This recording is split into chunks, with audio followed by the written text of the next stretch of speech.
Hello everyone, আশা করি তোমরা সবাই খুব ভালো আছো। আমিও খুব ভালো আছি। তো আজকে যে বিষয়টা নিয়ে আলোচনা করব সেটা হচ্ছে আমরা কিভাবে খুব শিগগিরই আর কি কনসিভ করতে পারবো। আমরা একটা গোটা মাস যদি 5টা রুল ফলো করি তাহলে কিন্তু 100% গ্যারান্টি আমরা কিন্তু কনসিভ করতে পারবো। আমরা সারাদিনের রুটিনে কি করব সেটাই কিন্তু আমি আজকে ভিডিওর মাধ্যমে জানাবো। পুরুষের সমস্যা হোক বা মহিলার সমস্যা হোক, আমি যে টিপসগুলো বলছি 5টা রেগুলার বেসিসে আমরা কি খাবার খাচ্ছি, আমাদের সারাদিনে কতটুকু টাইম কি করা উচিত, সেই যে রুটিন, আমাদের পার ডে যে রুটিনটা, এই পার ডে রুটিনের মধ্যে যদি এই 5টা জিনিস আমরা ইনক্লুড করি তাহলে কিন্তু 100% গ্যারান্টি আমাদের যে কোনো সমস্যা থাকলেও আমরা কিন্তু গর্ভধারণ করতে পারবো। তো চলে আসি আমরা কোন কোন টিপস ফলো করব যেটা করে কিন্তু আমরা 1 মাসের মধ্যেই গর্ভধারণ করব। তো ফার্স্ট যে টিপসটা হচ্ছে সেটা হচ্ছে সকালে ঘুম থেকে ওঠার পর আমরা কিন্তু 30 মিনিট টু 40 মিনিট, 30 থেকে 40 মিনিট কিন্তু আমরা রেগুলার ওয়াক করব, হাঁটা চলা করব। তাতে আমাদের যে কোনো সমস্যা কিন্তু দূর হবে। অনেকে থাইরয়েড রয়েছে, অনেকের পিসিওডি রয়েছে, অনেকের সিস্ট হয়ে গেছে, অনেকের কি হয় অনেক বেশি ফ্যাটি লিভার হয়ে গেছে, বা অনেকে কিন্তু শরীর অনেক বেশি ভারী, বা অনেকের হরমোন ইমব্যালেন্স আছে যার কারণে কিন্তু গর্ভধারণ করতে পারছি না। তো এই 30 থেকে 40 মিনিটের বা 40 মিনিটের যে ওয়াকটা, তাতে কিন্তু আমাদের অনেকখানি সমস্যা থেকে কিন্তু আমাদের দূরে রাখবে এবং আমাদের বডি থেকে কিন্তু টক্সিনসগুলো রিলিজ হবে। আমরা অনেক বেশি ফ্রেশ অনুভব করব এবং আমাদের যে কোনো ধরনের রোগ কিন্তু আমাদের থেকে দূরে থাকবে। আমরা যদি পার ডে 30 থেকে 40 মিনিট কিন্তু হাঁটাচলা করি তাহলে দেখবে শরীরে আমাদের রোগ প্রতিরোধের ক্ষমতাটা বাড়ছে এবং অনেক বেশি আমরা কিন্তু নিজেদেরকে ফ্রেশ ফিল করতে পারবো এবং কিন্তু রোগমুক্ত রাখতে পারবো যদি আমরা 30 থেকে 40 মিনিট পার ডে হাঁটতে শুরু করে দিই। এটা গেল ফার্স্ট টিপ, এটা গেল প্রথম টিপস। সেকেন্ড আমরা কি করব?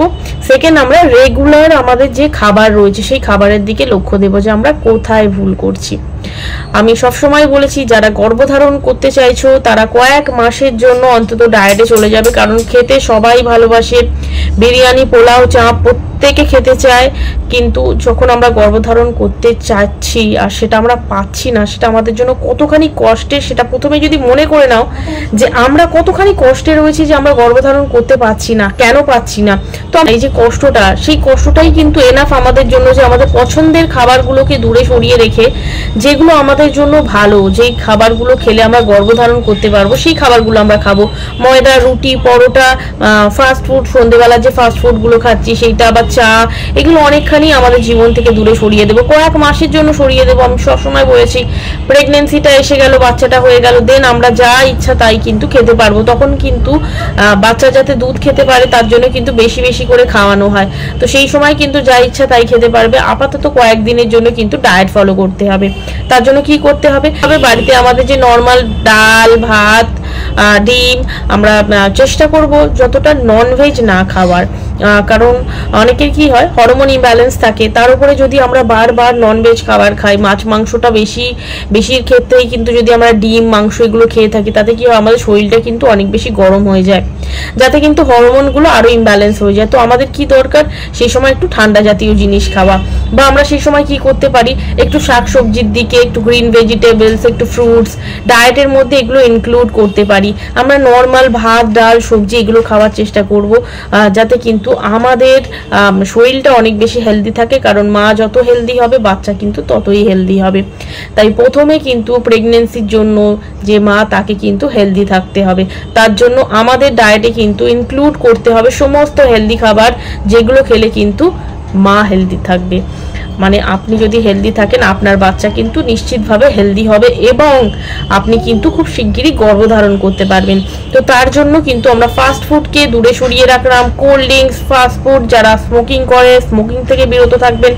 এই সমস্ত কাজগুলো কিন্তু যদি আমরা করি, আমরা নর্মাল বাড়ির খাবার খাই, ময়দা রুটির পরিবর্তে আটা রুটি খাই, চায়ের পরিবর্তে আমরা যে কোনো ড্রিঙ্ক ট্রাই করতে পারি, যেগুলো ফার্টিলিটি ড্রিঙ্ক আছে সেগুলো ট্রাই করি, যাতে কিন্তু আমাদের গর্ভধারণটা হয়ে যায়। থার্ড টিপস কি? থার্ড কিন্তু আমরা রেগুলার যোগা করতে পারি। আমি বলেছি যাদের অনেক বেশি লজ্জা পায়, শ্বশুর শাশুড়ি মা রয়েছে, তারা বাড়ির মধ্যেই ছিটকিনিটা বন্ধ করে, দরজা বন্ধ করে আমরা কিন্তু সেই সময় যোগা করতে পারি, যেমন কপালভাতি করতে পারি, অনুলোম বিলোম করতে পারি, আমরা বাটারফ্লাই পোজ করতে পারি। আমরা গুগলে একটু সার্চ করে নিলাম যে এই ধরনের হয় পোজগুলো এরকম ভাবে যদি করি তাহলে কিন্তু গর্ভধারণে অনেক বেশি হেল্প হয়। তো সেই সময় আমরা যোগাগুলো ট্রাই করতে পারি। যোগা কিন্তু অনেক বেশি হেল্প করে আমাদের কিন্তু গর্ভধারণ করতে। অনেক সময় কি হয়, ডাক্তারও কিন্তু হাত তুলে দেয় যে পারছি না, আর করতে পারছি না। তখন যদি আমরা দেখবেন নিজে থেকেই যদি চেষ্টা করি বাড়িতে একটু যোগা করার, হাঁটাচলা করার, দেখবেন নিজে থেকেই কিন্তু অনেক রোগ দূরে চলে যাবে এবং কিন্তু গর্ভধারণ হয়ে যাবে। তাই প্রত্যেকবারে ডাক্তারের কথা শুনতে হবে তার কিন্তু কোনো মানে নেই। যখন দেখবে সবাই হাত তুলে দিয়েছে তখন কিন্তু ভরসা উপরালা, তখন কিন্তু নিজের মতো করে চালাবে যে এই জিনিসটা করলে আমি গর্ভধারণ করতে পারবো। একটা পজিটিভিটির সঙ্গে করবে, দেখবে নিশ্চিতভাবে কিন্তু গর্ভধারণ হয়ে যাবে। গর্ভধারণ করতে গেলে কিন্তু প্রথমেই কিন্তু মাইন্ডসেট পজিটিভ রাখতে হবে। যদি আপনি পজিটিভ থাকেন দেখবেন আপনার সাথে পজিটিভ জিনিস ঘটছে। তো আমরা থার্ড কি করব, থার্ড কিন্তু আমরা যোগা করছি। ফোর্থ আমরা কি করব, ফোর্থ এর আগেও আমি ভিডিও দিয়েছি, ব্ল্যাক রেজন ওয়াটার, এখনো বলছি কালো কিশমিশের পানি। সারা রাতের মধ্যে 15 থেকে 20টা যদি আমরা কালো কিশমিশ নিয়ে নিই, দানা সমেত কালো কিশমিশ যেগুলো পাওয়া যায়, কালো আঙুরের কিশমিশ, নর্মাল কিশমিশ কিন্তু না, যেগুলো আমরা খাবারে দিই সেই কিশমিশ কিন্তু একেবারেই না। আমরা যেই কিশমিশ বাজারে পাওয়া যায় কালো আঙুরের কিশমিশ, সেটা এনে আমরা 15 থেকে 20টা গ্লাসের মধ্যে দিয়ে তার মধ্যে হাফ গ্লাস বা 1 গ্লাস পরিমাণ আমরা যদি জল দিয়ে দিই, তার মধ্যে 15 থেকে 20টা আমরা কালো কিশমিশ দিয়ে দিলাম, দিয়ে সেটা ঢাকা দিয়ে রেখে দিলাম সারা রাত। সকালবেলা উঠে খালি পেটে আমরা কিন্তু সেটা খেয়ে নেব। তারপর সেই দানাগুলো ছাড়িয়ে কিন্তু আমরা কিশমিশটাকেও খেয়ে নিতে পারবো, বা দানা সমেতও কিন্তু আমরা কিশমিশটা খেয়ে নিতে পারবো। যাদের সুগারের সমস্যা রয়েছে তারাও কিন্তু এই ব্ল্যাক রিজন ওয়াটারটা খেতে পারবে, তাতে কিন্তু কোনো সমস্যা হবে না। বডিতে কিন্তু ওভুলেশন পারফেক্ট টাইমে হবে। আমাদের যদি আয়রনের ডেফিসিয়েন্সি থাকে সেটা কিন্তু ঠিক হবে। নানান রকমের রোগ কিন্তু দূর হবে। আমাদের ইউটেরাসের লাইনিং, অনেকেই বলে যে ইউটেরাসের লাইনিংটা কিন্তু অনেক বেশি পাতলা রয়েছে, তো ইউটেরাসের লাইনিংটাও কিন্তু প্রপার করবে। সময় সময় কিন্তু আমাদের ওভুলেশন হবে। তো এই কারণে কিন্তু আমাদের যে রিপ্রোডাক্টিভ অর্গানসগুলো রয়েছে সেগুলো কিন্তু সঠিকভাবে কাজ করতে শুরু করে দেবে। যার কারণে কিন্তু আমরা ব্ল্যাক রিজন ওয়াটার খাবো। ব্ল্যাক রিজন ওয়াটার কিন্তু অনেকখানি হেল্পফুল যাতে আমাদের কিন্তু গর্ভধারণ হয়ে যায়, আমাদের হরমোনগুলোকে ব্যালেন্স করতে, আমাদের ইউটেরাসের লাইনিংকে প্রপার করতে, আমাদের শরীরে ফলিক অ্যাসিডের মাত্রা বাড়াতে, আমাদের আয়রনের অভাবটাকে দূর করতে, আমাদের ওভুলেশন ঘটাতে কিন্তু সাহায্য করে এই ব্ল্যাক রিজন ওয়াটার। এটা আমরা কিন্তু পার ডে খাবো, মিনিমাম 1 মাস পর্যন্ত কিন্তু পার ডে খাবো। এই সমস্ত রুলগুলো ফলো করে পার ডে কিন্তু আমরা ব্ল্যাক রিজন ওয়াটার খাচ্ছি। ফিফথ আমরা যেটা করব সেটা হচ্ছে সহবাসের পজিশন। কিভাবে আমরা সহবাস করব এই নিয়মের আগেও বলেছি, এখনো বলছি, leg up the wall position. Photo তোমরা দেখতেই পাচ্ছ। সহবাসের পর আমরা ফার্টিলিটি ড্রেস, আমরা জানি যে আমাদের 14 দিনের দিন বা 16 দিনের দিন, ঋতুস্রাবের 16 দিন বা 14 দিনের দিন কিন্তু আমাদের ওভুলেশন হয়।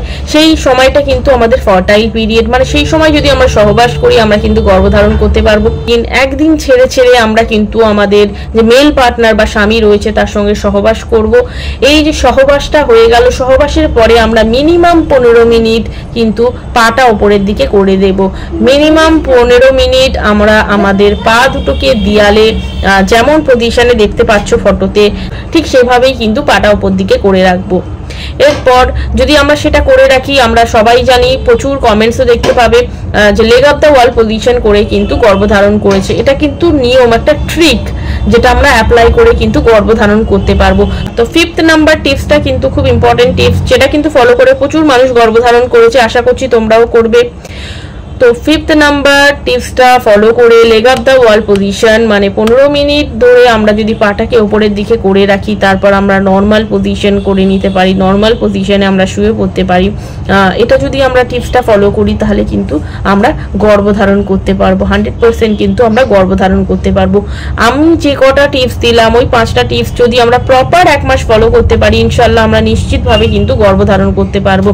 কিন্তু যদি আমরা মনে করি যে একদিন হাঁটতে গেলাম, দ্বিতীয় দিন আর ভালো লাগছে না, করবো না, বা একদিন যোগা করলাম তারপরে মনে হচ্ছে আর করবো না, একদিন ব্ল্যাক রেজন ওয়াটার খেলাম তারপর মনে হচ্ছে আর ভালো লাগছে না, খাবো না, এরকম যদি করি তাহলে কিন্তু কোনোভাবেই আমরা গর্ভধারণ করতে পারবো না। সে আমরা মেডিসিনই ট্রাই করি না কেন, আমরা কিন্তু কিছু করতে পারবো না।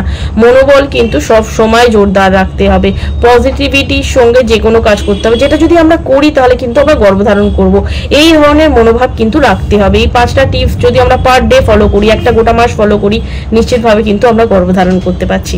তো আশা করছি ভিডিওটা অনেক ইনফরমেটিভ লেগেছে। যদি ভিডিও ভালো লেগে থাকে তাহলে লাইক, কমেন্ট, শেয়ার, সাবস্ক্রাইব করে দিও। চলো আবার আসি নতুন একটা ভিডিও নিয়ে, ততক্ষণের জন্য টাটা।